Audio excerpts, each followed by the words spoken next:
Xüsusi təyinatlı qüvvələrin kaptanı, aprel döyüşləri iştirakçısı, 2-ci Qarabağ müharibəsi şəhidi, Vətən müharibəsi qəhrəmanı.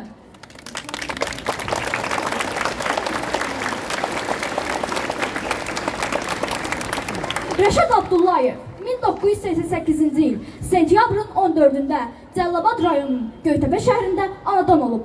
Bugün biz onun əziz xatirəsi üçün bura toplaşmışıq. Ruhun şad olsun, qəhrəman şəhidim.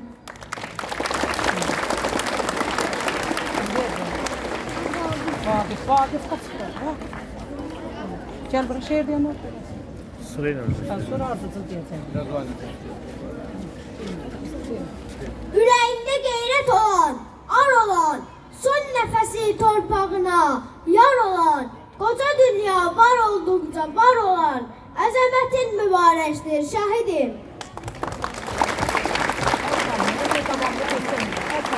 Dar günündə hay verimsən vətənə, günəş verib ay verimsən vətənə, öz canından pay verimsən vətənə, səxavətin mübarəkdir şəhidim. Haksızlığa üstən edib döyüşən, cavan yaşlı cənnəti ilə görüşən, tarix yazıb tarixləri dəyişən, şəhadəti mübarəkdir şəhidim. 30 illik həsrəti 44 gündə dağdan, ey qəhrəman qazilər istəyirəm can qurban. Bu yolda şəhidləri unutmadım bir can, bu yol cəsur qəhrəman iki əsgər yoludur. Bu yol şəhiddir, bu yol zəfər yoludur. Allah şəhidlərimizi rəhmət edəsin. Tarixə aprel döyüşləri olaraq yazılan döyüşlər romanı Rəşad Abdullayev döyüşlərdə yaxından savaşmışdır. Belə ki, o, döyüşlər başlayandan bitənə qədər mühasirədə olsa belə, mühasirədən çıxmağı bacarmış, Ermənistan ordusunun zabit əskər həyətini məhv etmişdir. Azərbaycan Respublikasının müstəqilliyinin, ərazi bütövlüyünün qorunub saxlanılmasında xüsusi xidmətlərə görə baş leytenant Rəşad Abdullayev Azərbaycan Prezidenti İlham Əliyevin sərəncamına əsasən hərbi xidmətlərə görə medalı ilə təltif edildi.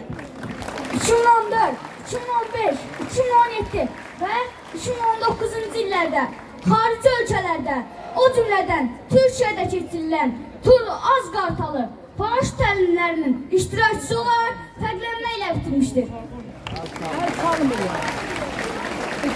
Azərbaycanın ərazi bütövlüyünün bərpa edilməsində xüsusi xidmətlərinə və işğal olunmuş ərazilərin azad olunması zamanı düşmənin məhv edilməsi üzrə qarşıya qoyulmuş döyüş tapşırığını yerinə yetirən zaman göstərdiyi qəhrəmanlıq nümunəsinə görə həmçinin hərbi qulluq vəzifəsini yerinə yetirən zaman igidliyin və mərdliyin nümayiş etdirilməsinə görə Azərbaycan Prezidenti İlham Əliyevin 9 dekabr 2020-ci il tarixli sərəncamına əsasən Rəşad Abdullayevə ölümdən sonra Vətən müharibəsi qəhrəmanı adı verildi. Azərbaycan ərazi bütövlüyünün təmin edilməsi uğrunda döyüş əməliyyatlarına qatılan və hərbi hissə qarşısında qoyulmuş tapşırıqların icrası zamanı vəzifə borcunu şərəflə yerinə yetirdiyi üçün Azərbaycan Respublikasının Prezidenti İlham Əliyevin 15 dekabr 2020-ci il tarixli sərəncamına əsasən Rəşad Arifoğlu Abdullayev ölümündən sonra Vətən uğrunda medalı ilə təltif edildi.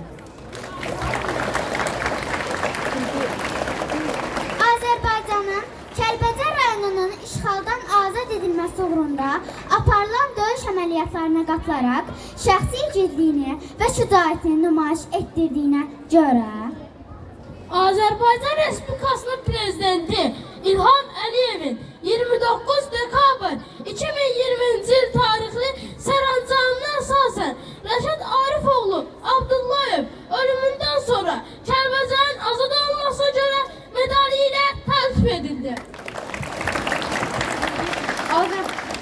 Azərbaycan Respublikası Prezidenti İlham Əliyevin 24 iyun 2021-ci il tarixli sərəncamına əsasən Rəşad Arifoğlu Abdullayevin ölümündən sonra Xocavəndin azad olunmasına görə medalı ilə təltif edildi. Rəşad Arifoğlu Abdullayev sağlığında da prezident prezidentimiz İlham Əliyev tərəfindən xüsusi yubiley medalı ilə təltif olundu. 26 iyun 2008-ci ildə Azərbaycan Silahlı Qüvvələrinin 90 illik yubiley medalı. 24 iyun 2013-cü ildə Azərbaycan Silahlı Qüvvələrinin 95 illik yubiley medalı. 24 iyun 2016-cı ildə hərbi xidmətlərə görə medalı. 26 iyun 2017-ci ildə 3-cü dərəcəli qüsursuz medalı. 26 iyun 2018-ci ildə Azərbaycan ordusunun 100 illiyi yubiley medalı.